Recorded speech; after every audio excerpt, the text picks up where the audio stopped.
What's up, guys? Welcome back to another episode of The Visionary Entrepreneur. For those of you listening for the first time, this is a podcast where we interview entrepreneurs and high performers about insights in their industry as well as how they built their companies. So, who do we have with us today, Nick? Today we've got Martin Mayorga. Martin started Mayorga Organics. He has this very special mission and he's trying to eliminate systemic poverty in Central America by creating fair trade with small family-owned businesses and other farmers. Martin uses his background in finance to simplify the process and cut down those complicated supply chains and just create a lot of value for the farmer, a lot of value for the consumer, and is still running a profitable business.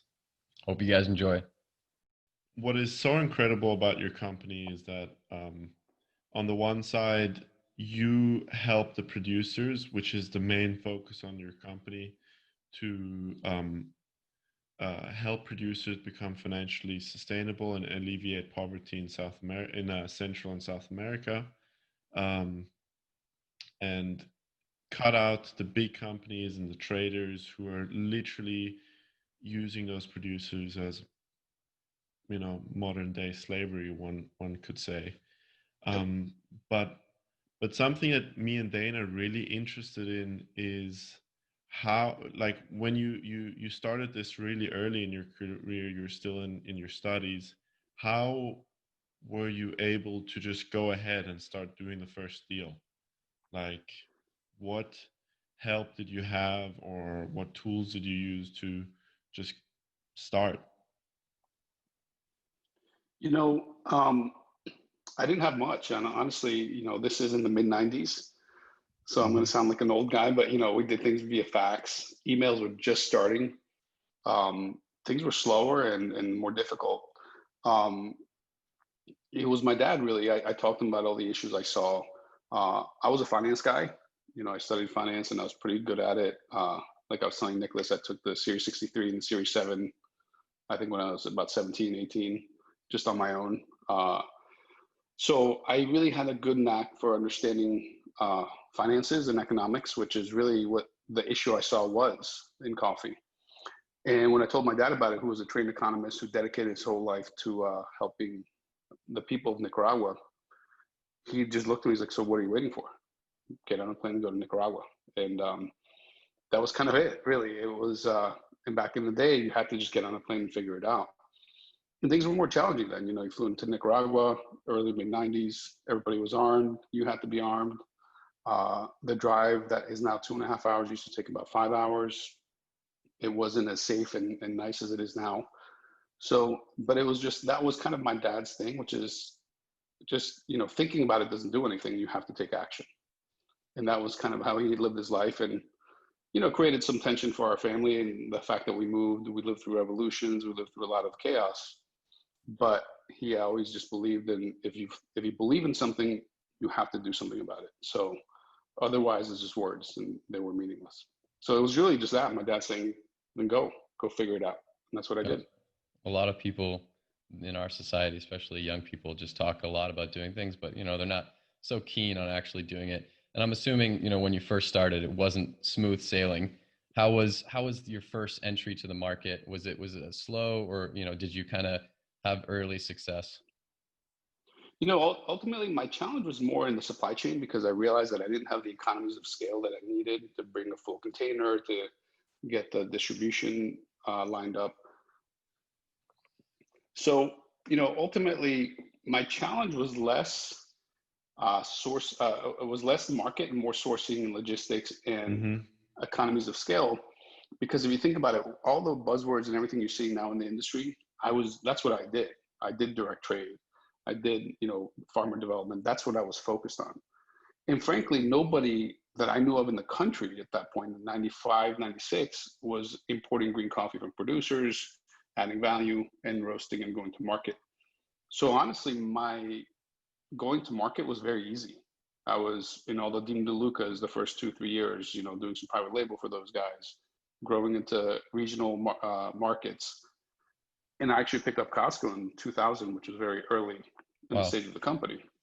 So it was so unique that, and it was very competitive because I've always argued that what we do isn't just about creating something very niche, it's about efficiencies and creating value. Mm-hmm. So my challenge was like everybody else, I didn't have money. I left Georgetown with $150,000 of debt, uh, terrible credit. So I worked with suppliers who believed in what I was doing. And to their credit, they really supported us. And some of them we still work with, Leonard Paper, who supplied us cups and paper goods, and 23 years now in business with them. Oh, wow. So we did get some good support from suppliers as well. So basically, you use your supplier relationships to go to the producers and then help them and establish those connections with the producers in this new, so your own supply chain. Yeah, and if you think about it, really, most companies' biggest challenge is what? It's sales, it's revenue. Mm-hmm. My problem was upside down. I had the solution already because I had the market. So all I had to do was define, understand, and leverage that market into functional realities of what I needed to do to really kind of capitalize on that market. Mm-hmm. So when a supplier hears from me, hey, look, I can do this, I can buy this much, I can pay you in this much time because my customers pay me in this much time. We basically leverage that market success and the credit terms that we got and just work timing, get some credit from our suppliers, go into the market, get paid, pay them. And we just built on that.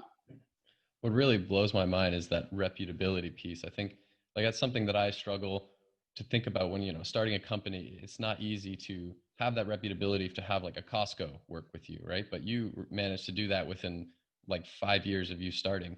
How do you establish that reputability with a big name brand? I think it's obviously easier with smaller companies, but someone like Costco, how did you do that? I mean, I think that's everything in whatever you do, integrity and having ethics. And, that's a big thing with my son right now. He's 14 and he'll give me little white lies to, get out of things. And I call him out on it. And I said, look, in this house, and most importantly, outside this house, your word is everything.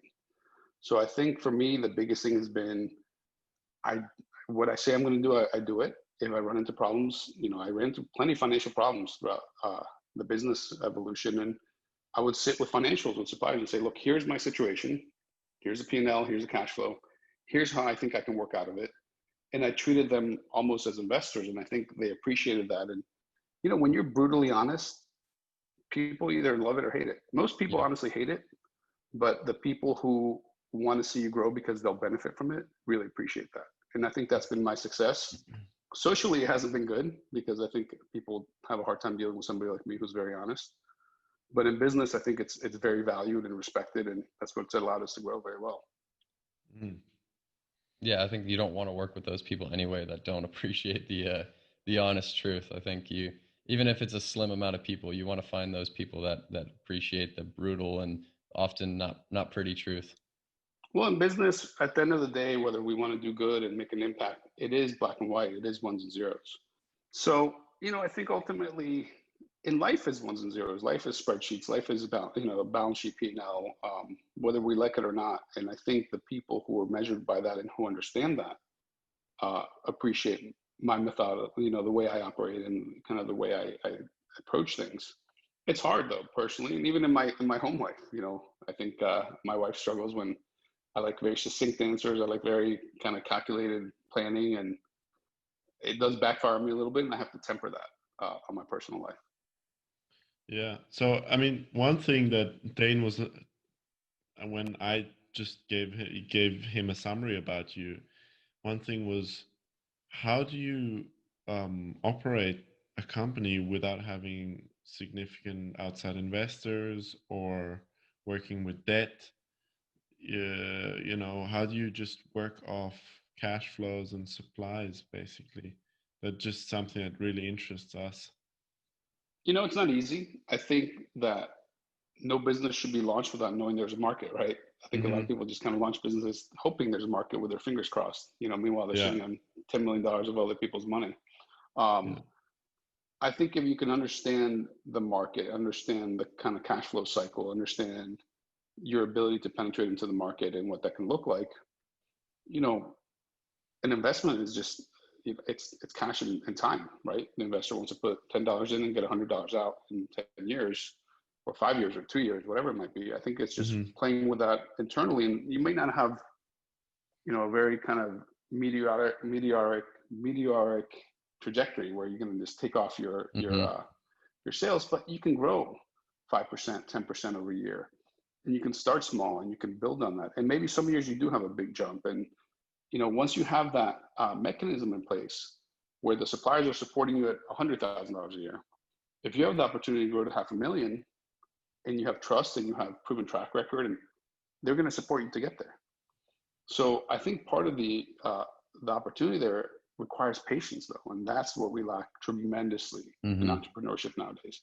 When I was an entrepreneur in the mid 90s, it was looked down upon. I basically was a guy that couldn't get through college. I was kind of this outcast, kind of loser guy. It's like, well, he can't get through college and go get a real job. I turned down an offer from JP Morgan. I was kind of this guy that's like, he doesn't know what he's doing with himself. But nowadays, being an entrepreneur, people think, I'm going to start a company, become the CEO, and be in private jets in a week. And it's just not reality. Yeah, I think that's a big reason why we started this podcast, is because Dan and I, as athletes, we know that real success and real fulfillment comes over time and doing things with patience. And we want to get away from all those hustle stories and, investments and big tech is just going to quadruple in 5 days, and Bitcoin and all that stuff. We just want real value and real fulfillment. I think that's a better way to happiness and living just a nice life. It's sustainable, right? And if you guys think about it as an athlete, practices suck and playing games, sometimes you win some. It's just the lessons you learn, and the moments that sucked yesterday, or the moments you look back on today, like, oh man, I remember that, and you learn something from it. If you evolve, right? If you're somebody that grows and evolves, I learned something from when my phones got cut off, from when I was in a lawsuit, from when an employee embezzled from me and didn't pay my payroll taxes, and I had the IRS. It sucked. I don't want to live it again. Yeah. But I could tell you that having lived through that has built us to be a much better company, and has built me to be a better leader than if somebody gave me $10 million 20 years ago. When I was in my 20s and full of ego and short-mindedness. So I was fortunate that I didn't have friends and family that had money. I was fortunate I didn't have access to capital. I had to scrape by. I would have lost $5-10 million that anybody gave me, because I would have tried to do the quick, easy thing. Yeah. Honestly, hearing your story is refreshing for someone like me, because I think and Nick as well, have a very similar path.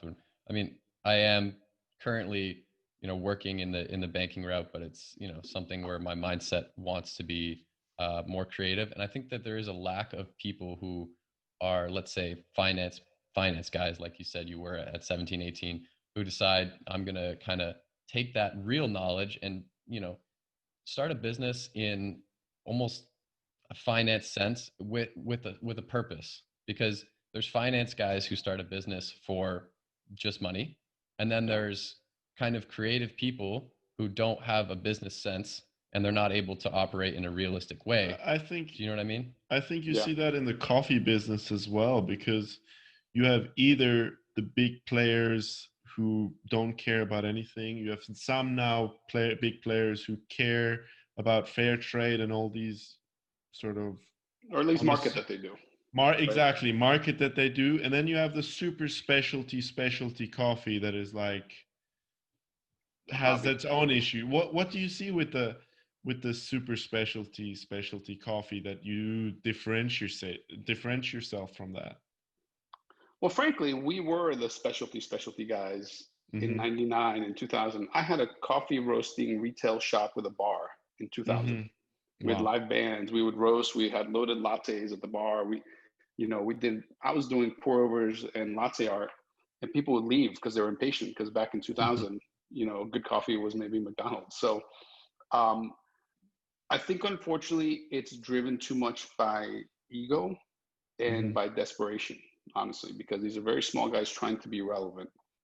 And I think what's happened is they're all homogenized into all being the same to me, because they come at things from a very aggressive place of commanding that consumers elevate their respect for coffee or consumption of coffee or whatever the product might be. And it's a very, I don't know, it doesn't unify. It kind of goes after people. It attacks companies. It attacks the way things are done in the industry, rather than understanding, well, here I am, one person with a barista, whatever it might be. I have a little shop. Well, here's the industry. It's massive. Mm-hmm. How do I leverage that into my business? How do I learn from that? And I think there's a major lack of respect for your own industry at that point. And it's an ignorance, right? It's, you know, to me, I always say there's no worse combination in life than somebody who's ignorant and arrogant. And unfortunately, I think that is a very common one in the very small specialty world, where it's always, I'm the best, I do the most, I pay farmers well, I do well for my community. They try to be everything to everybody, which really makes you not be able to be anything to anybody. And I think it's a symptom of not wanting to walk the walk that's going to take 10, 15 years to build. They want to be the rock star today. They want to be the best roaster, the best barista, the best latte art. We pay the farmers the most. We do. And that's not reality. You can't, you know, and there's no wrong in that. There's no wrong in saying, look, I'm 28. I started this business. It's hard. I've never made money. You know, I have a hard time paying my employees the wages I want to pay them. I think the humility has just been erased. And I think it's not only for specialty coffee, but it's for the new age of entrepreneurship. Did you ever reach out to any of those specialty guys who you saw some sort of potential and the right mindset, and take them under your wing, or tell them to sort of join forces, or provide them some sort of coaching? Or is that something that you're still looking to do? I do it all the time. And I do it very discreetly. I do it behind the scenes. I say, hey, I like what you're doing. I like your message. You know, if I can help in any way. And some take me up on it. A lot don't, because, you know, I think what's happened is because there's this kind of weird mentality now where in specialty or in beer, and like if somebody grows and is successful, they're sellouts, right? And they see growth and evolution and success as selling out on values rather than the results of hard work, focusing on quality, focusing on what the market wants, which is what the truth is, right? If you start a company and build it and sell it for $100 million, people should look at that and be proud of it and be respectful of it and appreciate and understand, well, if I'm in business, that's what I want, right? Maybe not sell it, but to build and to grow. And that's why I say a lot of these guys are hobbyists, because they miss the things right in front of them that they should be looking for, that are the fundamentals of being successful. And, you know, I reach out to a lot and a lot ignore me, or a lot look down, you know, a lot of these guys look down their nose at us. Like, oh, Mayorga is not specialty. We're just big and we're successful, and there's no shame in that. And, you know, we move more of this micro lot, very specialty coffee than probably 50 of these companies put together, because we do it in container loads and we do it into a broader market. We're just not the company that looks for the spotlight for those things. We want the spotlight on the producer. We want the spotlight on our staff, and we want the spotlight on the fruits of our results, of our efforts, and the results that they create. That's a spotlight I want. I wanted to go back to what you said about starting small, and, you know, not going with the model of, okay, I need, you know, $100 million investment in my first year or whatever. I want to go back to that and ask you, how does that look? So let's say you want to start a company. Should you plan everything out? You know, think of your marketing strategy, think of the market, think of this whole business plan elaborate, or should you start small and just start with a couple sales and see if you even have a market, and just really start small? Like, it's not even a business. You're just really testing out the concept. Or should you just, you know, think big at the beginning? You know, here's my philosophy in anything we do, whether it's somebody says, hey, we should get into cold brew, you know, and I think, okay, well, let's draw up the most badass, awesome cold brew system that we can put it together. Let's see what that market looks like. But then let's start, you know, step one, and maybe do it out of a 5-gallon jug, whatever it might be. So I do believe in understanding and knowing what the upside, what the market is, not just on the good. You know, a lot of people are like, well, the specialty industry is X billion dollars. Well, that's good, but how do you get there? And what are the potholes that you're going to hit? And what are the roadblocks that you're going to have to deal with? But I think there's nothing better than understanding and testing your market.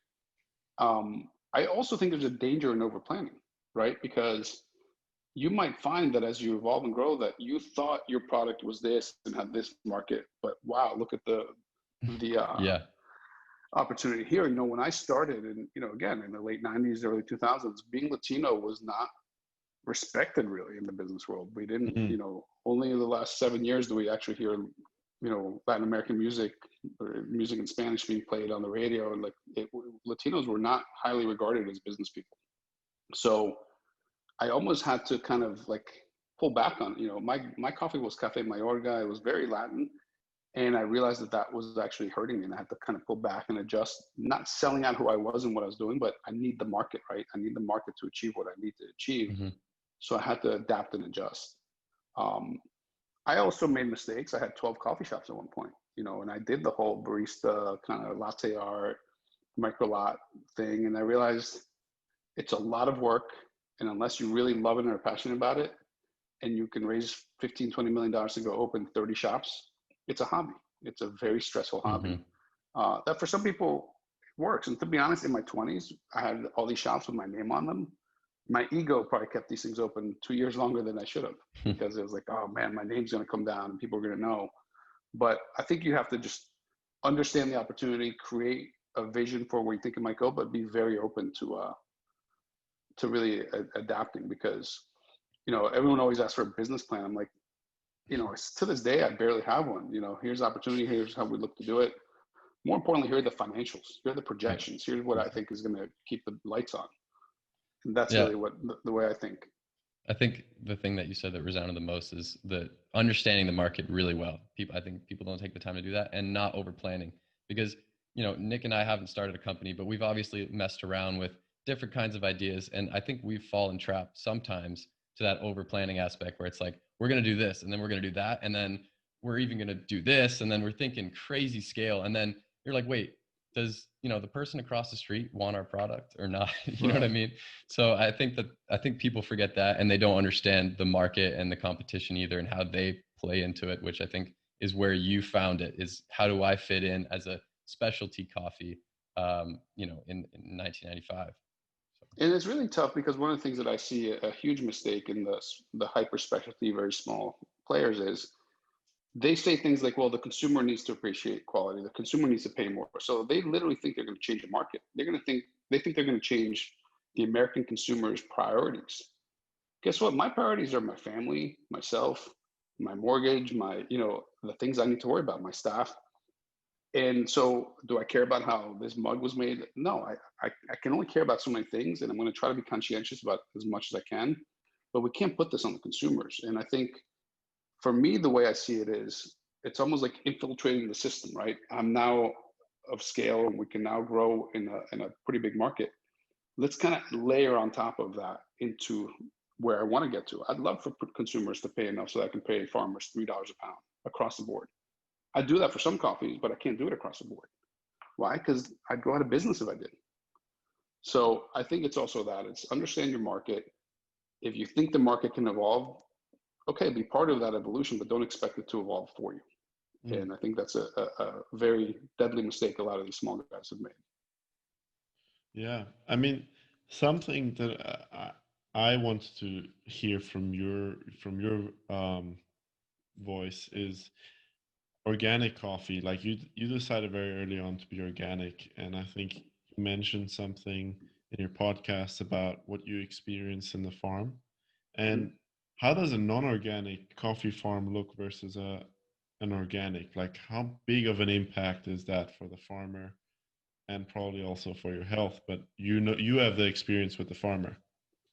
Yeah, I mean, ultimately for me, the biggest eye opener was I was really pushing to do more business with the small family farms, right? People who live on their farm, which is a Hmm. very big majority of the producers that are being taken advantage of.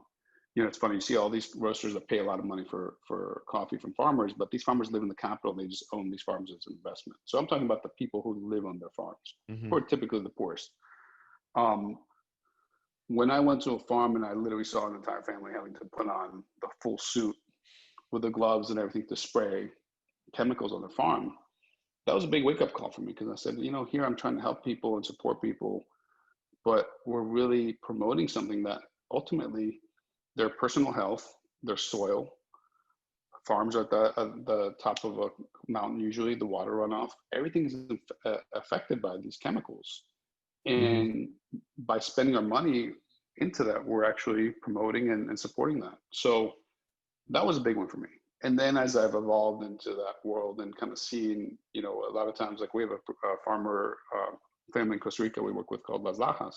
On the drive to their farm, they'll always stop because we always take somebody new to show them uh, the farms. They'll stop at a conventional farm next door.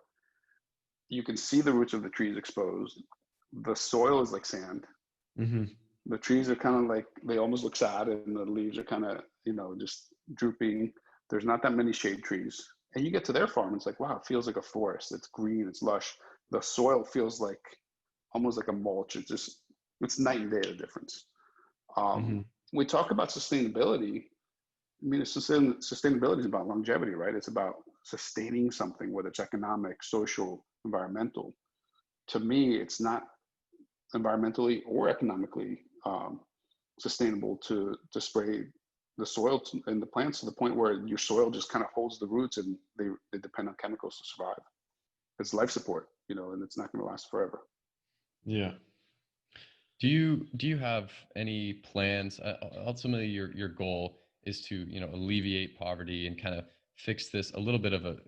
I mean, you mentioned not trying to change the market, but in a way, you're doing your part to try to alleviate some of the pain points. Do you have any plans on expansion or continuing to kind of grow your business and your goal? And do you see any issues currently that are coming up in you doing that? Yeah, I mean, I think ultimately the best way for us to grow our impact is the reality of brand, right? Brand is critical. I think growing our brand, growing our brand recognition, and really the supporters of our brand. We've really kind of honed into the fact that I'm Latino, and a lot of the people that work for us are. We focus on Latin America. So I believe that a lot of Latino coffee drinkers would support us, right? We work in the countries where they came from. We're part of their community.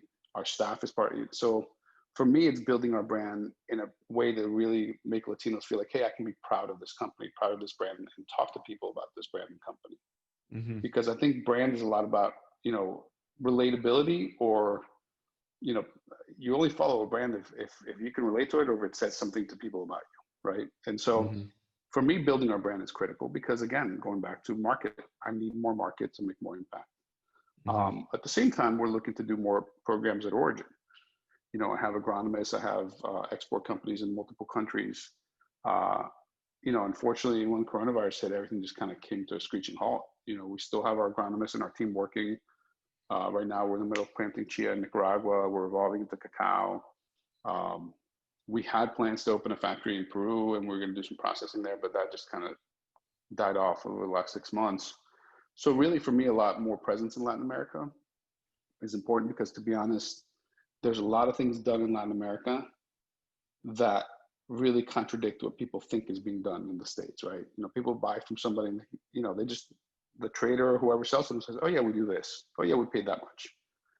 And in Latin America, I know that things are happening differently. Coffee Mm-hmm. that's not fair trade is being sold as fair trade. The producers aren't getting the premiums.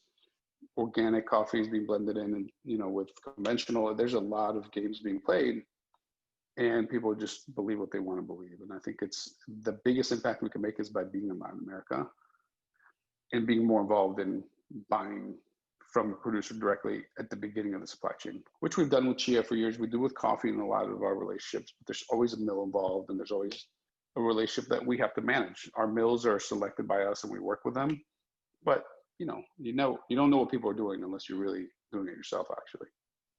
So I think Mm. presence in Latin America for me is a big one. Yeah.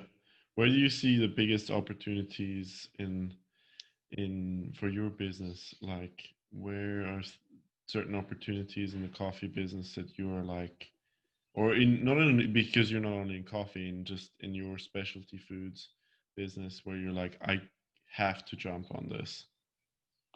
I think ultimately we've all seen it really kind of come at us full force in the last 6 months, which is online, right? I've been a big believer in, like, we don't sell to coffee shops and cafes, and we haven't for 6, 7 years. Because for me, if I really talk about adding value, I think it's hypocritical to say I'm adding value, but then making you buy my coffee at a coffee shop that's going to mark it up Mm-hmm. 400% to make their profit. I'm not adding value there. I don't work with distributors. I don't work with traders on the Mm-hmm. distribution side. I think online, I think direct to consumer, I think that kind of engagement, creating awareness through that, using whether it's QR codes, social media, whatever we can to leverage that technology, which I get Mm-hmm. excited about. It's like an acceleration of distribution of data, Mm-hmm.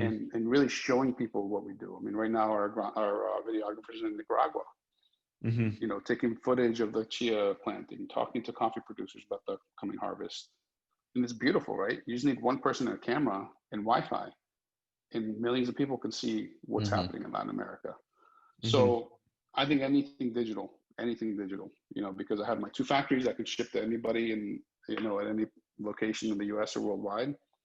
And I think leveraging our digital presence is the next step. And it's mostly just educationally, just letting people see what we do and learn about what we do and creating more of a two-way conversation. Digitally bring the producers to the consumers. Yeah. Something. Yeah. I Yeah. think we're seeing a return to integrity. I was talking to Nick about this yesterday, and I think like 5, 6 years ago, you would see a lot of brands trying to build through Instagram and social media, and it was just get as many followers as you can, and then you'll be successful, which I think that model, I mean, not a good model, but it worked like 5, 6 years ago. And I think we have a return to integrity where it's real connections with brands, because there is so much garbage out there and so much Yeah. crap that if you can really have someone, like you said, when you were talking about your brand, identify with them and want to preach it and feel like they're a part of it, and more genuine, I think that we're going to see a return to the kind of brands that tell a true story and not one that just puts out as many ads as they can with the equity that they raised, and they get 50,000 followers in 2 weeks and they're no true fans. So I think I that agree. that integrity piece is really important. And I think also for individuals, I have, nephews and, younger guys that I kind of try to give advice to. I'm like, you have to be relatable. If you're a 20-year-old kid that can't pay his rent, but somehow you snuck into a private jet and took a few pictures, it doesn't make you relatable to the people that you need to grow and evolve. Mm-hmm. And unfortunately, a lot of people are insecure and they actually dislike you because of it, which is Mm-hmm. another issue to deal with. But I think just staying human and humble. And at the end of the day, today I'm financially in a much different place than I was 20 years ago. Mm-hmm. But as a person, I'm the same. I have the same, concerns, fears. Obviously, as a dad, they change. As somebody at my age, it's different than at 25, 30. But I'm still disorganized. I'm still, I still have the same crap that I dealt with when I was younger, and I haven't changed. And I think it's important for people to see that, right? I'm not perfect. I'm a crappy manager. I suck as a manager because I'm just kind of psychotic about, like, I forget, people's real things. And it's a weird dichotomy because I care a lot about people. And my way of caring about somebody is I want you to be successful. And to be successful, you have to bust your ass. And Yeah. so there's like this kind of duality where people feel like I'm coming down. I'm like, well, if I'm coming down on you, it's because I like you, because I see something positive in you that I want to see evolve. But my point is, the just, I think being authentic. I think to me, authenticity is everything. And I think you're starting to see people are starting to poke holes through the kind of Instagram authenticity, which isn't real. And to me, like I always say, look, a company is just a group of people trying to work towards something.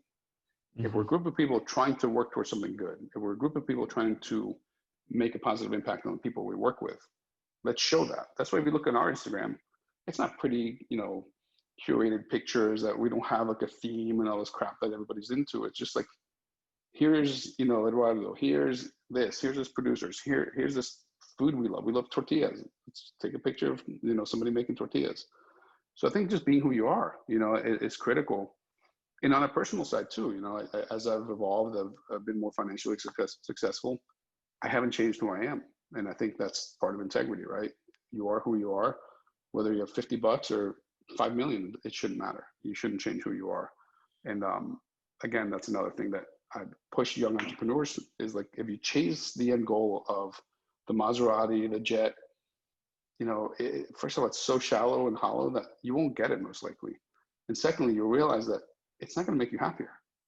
If anything, it's like more shit to deal with. There. Yeah, unfortunately, as you guys know, it's the number two traded commodity in the world. So it's Yeah. it's a commodity that's traded 10 times what it can physically produce. It gives you an idea of how far we are from why the commodities markets were created versus how they're operated. Mm-hmm. Fundamentals are out the window. It's all speculation. Mm-hmm. The market moves if the dollar moves. Well, how does that affect the farmer in Guatemala? When the dollar movement is based against the real in Brazil. So Mm-hmm. like you're dealing with these things that are so out of touch with the realities of what's Yes. happening. And who's driving these markets? It's big funds out of New York. And, it's just, It's a trust couple me, really greedy people. yeah, they can change the entire market for their own benefit at the expense of the poorest people. You literally have the wealthiest people in the world making money off the poorest people in the world. Yeah. It's disgusting, to be honest. Just kind of a related question. Sure. When you see markets like that are so broken, I'm sure in your eyes you see opportunity, but you also mentioned that it's hard to change the system.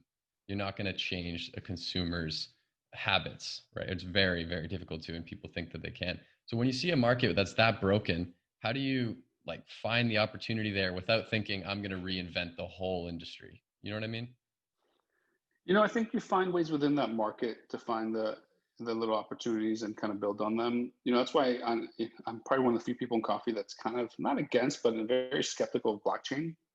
Because what blockchain is telling people is, well, we'll tell you the price paid to the producer, and then you'll know, and it's locked in this. And most blockchain companies, to be honest, are just apps. They're not even using true blockchain technology. Mm-hmm. But what they don't recognize is that a lot of mills will pay a producer X amount, and then there's chargebacks. And then there's commitments that you have to buy your fertilizer from us and this from us and these fees and administrative. So I can pay you $2.30 a pound as a mill to the producer, but all the chargebacks and everything will bring back to $1.20. But a blockchain transaction won't show that, right? It'll just show we paid the producers X amount. And then there's a separate ledger that nobody sees that really gives you the real amount. So I think it's almost an infiltration into the system, right? You have to know the system, the supply chain, where you can pay a premium and drive it into a market that, Las Lajas, we're paying $4.75 a pound for that coffee. We're paying our Bolivian producers $2.80 a pound. We're paying these high prices that are double, triple the market. But that's not, all of our coffees. We buy some at, just over fair trade prices. And then we bought, some good amounts through the C market. And the big lesson for me was just what you said, which is I was talking to one of our producers who's the head of the co-op in Honduras, Capucas. And I said, look, I have an opportunity to grow in volume, but this market in the US doesn't allow me to pay you the prices I want to pay you. I'd have to pay you against the C market. And he educated me on that. He said, look, against the C market, we'll get a differential of 20 cents from the big traders. Can you pay me more than that? He's like, I could pay you 50, 60 cents differential. He's like, well, you just tripled my income. So that's the issue I have with specialty, right? They look at the C market like that's junk. Nobody wants to deal with that. They just discard 99% of the industry, and they think pay you $2.80, pay you $3 a pound, which we do. But how about let's start fixing this problematic side of the business, which is the business, and let's take business from the traders that are paying Capucas 20 cents a pound differential, and let's pay them 60 cents a pound differential. And let's also then understand how they get financed, because a lot of people don't talk about the fact that farmers get paid 60, 90 days after the mill's been paid. Let's make sure they get paid when that container is locked up and going to the docks. Let's understand their financing. Oh, they're borrowing from the same mill that actually buys from them, and they're doing so at 23% interest. That's idiotic. Let's align them with a bank. Let's do a third-party contract with a bank indicating that as soon as we pay for this coffee, X amount goes to the bank first, blah, blah, blah. But as a condition of that, your interest rates now go down to 12%, which is still high, but in Latin America is reasonable. But the reality is you guys know, that's just, it's too pragmatic, right? It's too much common sense. How do you Instagram that? How do you get, the Huffington Post to write an article about that? Like, that's all we do. I laugh because there's certain brands that I read all the press, and I know these guys because some of them come to me for advice. Like, they haven't made money ever. They sell 50 pounds a month. But when you read articles about them in the media, it's like, wow, they're working directly with farmers doing this and doing that. Oh, cool. They're helping two farmers make an extra $3 a month. But I think we want to hear the savior story so much that we forget the fact that we're changing a 200-year-old system. It's not going to happen overnight. It's, again, that patience thing. It won't happen in my lifetime. It probably won't happen in your lifetime, unfortunately. It's too big and too entrenched to just change. But if I change a little bit, you guys change a little bit, Our competitors changing a little bit. If we make it 15% better, that's significant. It's like I tell my son when he's lazy and doesn't want to do a workout, because I work out with him and stuff. I said, look, if you made yourself 1% better today, how much better would you be in a year? 365% better. Wouldn't you want to be 365% better at something in a year? Rather than, so it's just that mentality. It's like, let's just kind of keep plugging away and making that impact. And then eventually consumers will understand the realities and markets will kind of move up, but it's not going to happen overnight. And I think that's a big mistake in our industry, where people just want that magic pill because everybody wants to be the savior and everybody wants to be the one that becomes a billionaire out of solving this crisis. Yeah. And you guys know enough about commodities markets. They weren't just created overnight either. No. Especially to the sophistication that they have now. I mean, I trade coffee for just to learn and understand and for fun. And if I make some money, I make some money, but holy crap, is it nuts. I mean, it's variables that I've learned more about global economies because of trading coffee, because I want to understand it, than I would have in any other economic, course or class ever, because I now realize what really makes the world move. Yeah. And it's not what the average person thinks. Absolutely agree. So yeah, I mean, that's what we do. And that's, it's like I said, we have some cool Instagrammable stuff that we'll leverage, but we're just kind of problem solvers. We try to figure out what the issues are, from the micro to the macro, and then add value there. Yeah. Thank you so much for your time. I think it's really refreshing for us to talk to what we feel is a true and what the definition of an entrepreneur should be. So we really appreciate all your insight and your time. Of course. And I appreciate you guys doing this. And that's why, I get invited to a lot of stuff, but I don't want to do the usual kind of hype BS. So I appreciate where you guys are coming from. And hopefully some people will listen and, trying to kind of pull the reins on where they want to be in a week and then think about where they want to be in 10 years. Yeah. I mean, our goal is not to create some crazy big whatever. Our goal is just to provide value to people like us who don't know, and maybe like we want to create some change, and maybe we can inspire other people to create some change as well and take a different path. So if we can reach like 20 people, then that's great for us. The thing is, the reason why we're doing this podcast is really to find a lot of entrepreneurs like yourself and hopefully create some sort of synergy between them, for us, for them, that we ask questions that maybe opens their mind up a little bit in some instances, or sometimes we connect two people together that need each other. Mm-hmm. Because I think, Mayorga, at the end of the day, as you said, you can't change the world on your own in your lifetime with true value. So any help, if we come across that any help that would sort of benefit your business, I will send it to you, or, vice versa. I appreciate that. Yeah, likewise. I'm always here to support and help in any way. And, one of the things I know you guys have to end, but one thing I want to leave out there. We have all the time. I think there's also a misconception, and I get it from my very successful friends and who define success as just a ton of money. Yeah. We also are profitable. We make money. I'm financially successful. My staff is very financially successful compared to their peers. So I just don't want it to be believed that, doing what we do is almost, because even my friends joke, oh, you guys are basically an NGO. No, we make money. We're just not complete a-holes about it, where we don't need to make 20%. If I make 6, 7, 8% on millions of dollars of revenue, I'm okay. I'm good. And guess what? I'm investing that into my business. I didn't open Miami through loans to investors. That's my own money from this company, the hard work from all our staff and everybody that's developed the business, fully financed on our own. Our biggest ever cash purchase of equipment we just did in Miami with this new roasting system. So, I think I want people to understand you can be financially successful. You can create financial success for people around you. It doesn't have to be that egregious. After 23 years, most people doing what I do would have 10 times the cash that I have. I just don't, what's the point? There's just no point in it. I'd rather spread that out and, see other people grow and evolve and succeed. And I just don't want that to be the mentality that people think. It's like, I'm either this hardcore entrepreneur badass that makes all this money, or I'm this do-gooder that's going to basically live in my parents' basement because I'm I think entrepreneurship and capitalism are changing. And I think we need more change makers to actually get towards that.